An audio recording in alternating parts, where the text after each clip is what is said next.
Alright, a little late to the party, but I guess better late than never. I've been gravitating toward this watch ever since it came out just because I love cinema. I am a filmmaker. I shot a short film in December, which was one of the best experiences of my life. If you want to watch it, I'll leave a link below in the video description. This watch is from what might be probably my favorite Christopher Nolan film. We are talking about the Hamilton Khaki Field Murph 38. I got it on eBay. I think the price shipped was $766.10, which is not a bad deal considering this watch retails now, I think, for $9.95 on the strap. Private seller. I did not get the authenticity guarantee because honestly, who's ripping off Hamilton's? But yeah, that is something that we'll go through together, hoping that this is not a fake, but I don't think it is. $766.10 shipped, which I think is a pretty good deal for this watch. This watch is used, and he had the box and papers and all that. All right, that box is empty now. There is a box jacket, and then this is the box right here. Hamilton. Box within a box. This box feels pretty nice. It's nice and wooden. Let's see. User manual and the warranty. Move this all the way over.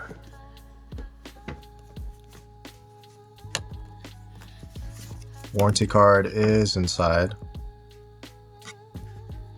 the wooden box, and it looks like the previous owner bought it in May of 2023. Original tag and everything. And this is the watch.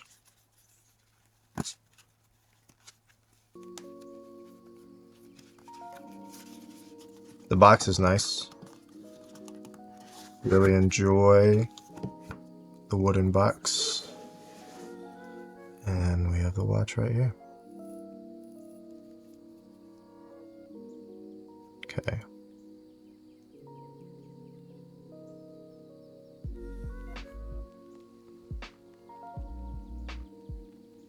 I feel like this is most definitely 100% real. Thank you to the seller for doing that. And this is the 38. I've always loved this watch. Ever since it came out, I've been a fan. And I'm really glad that Hamilton did this with the Interstellar watch. Khaki Field Murph. All right. Exhibition case back housing the caliber H10, which is basically an ETA. Since it's in the Swatch group. I've been reading some stuff online saying that this, I think it's technically the same movement as the Powermatic 80 inside the PRX, but there are some people that say that this movement does not have any plastic parts like the PRX does. If you know anything about this, please leave some comments down below. I definitely would have preferred a closed case back with some, I think it would have been cool to have some sort of like graphic or memento from the film, but you know, seeing the movement is nice too, especially if this is your first watch. It's always nice to have an exhibition case back so that you can see what movements look like and how they tick, how the rotor works and all that. I can say that the leather strap that comes with this, even though it is used, I would say pretty average use. It's pretty stiff still. I am very excited to compare this watch to the new Alpinist now that they're closer in price.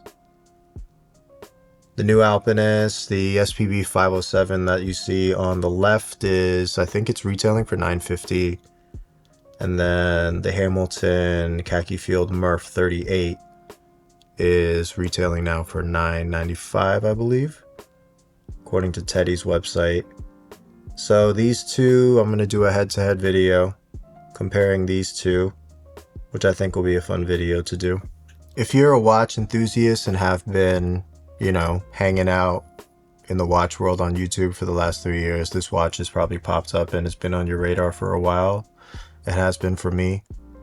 I genuinely love this watch and I'm really glad that I have it for my collection. Let's get some measurements. 38, like right on the money. Thickness is pretty impressive at 11. I would say 11, 11.3, 11.2. Lug to lug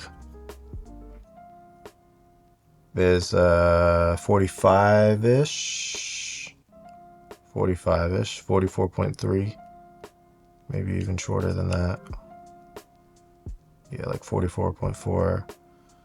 And then your lug width for straps is at 20.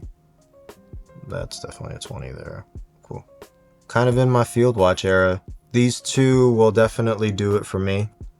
I have no desire to go anywhere beyond this. I think having a khaki field is kind of a staple inside of a collection if you want a field watch. I just wanted something that ties into my personal story of being a DP and a filmmaker as well.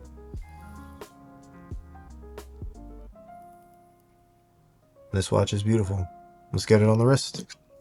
I have a 6.5 inch wrist and I feel like the strap is a little short. So if you have a larger wrist, you might want to consider looking into the strap. But wow, that is, that's really nice. I dig it a lot.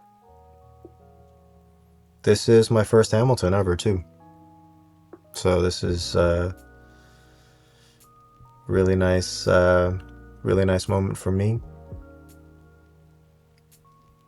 This watch is honestly fantastic on my 6.5 inch wrist. Look at that.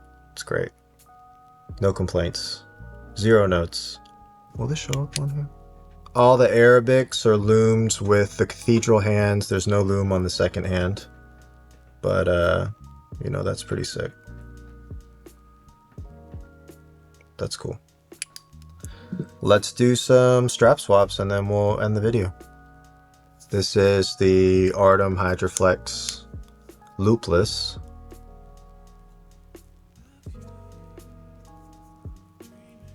With the white stitching, which kind of looks similar to the original.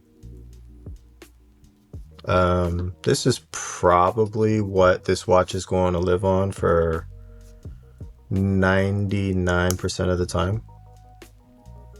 And I think that that looks, definitely looks the part. That looks great. Boom.